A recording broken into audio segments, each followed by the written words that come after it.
Hello everyone. Welcome back to Online Help Guide.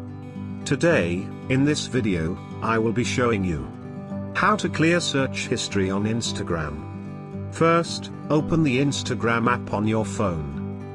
Tap on the profile icon from the bottom navigation bar. Click on the hamburger icon from the top right corner. From the pop-up menu, tap on your activity. Tap on recent searches. Now, tap on Clear All. Again tap on Clear All. And you will clear your search history on Instagram.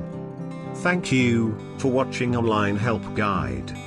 Hope this video was helpful, and you're able to clear search history on Instagram. If you like our video, then don't forget to hit the like button on our video and comment down if you have any question or feedback.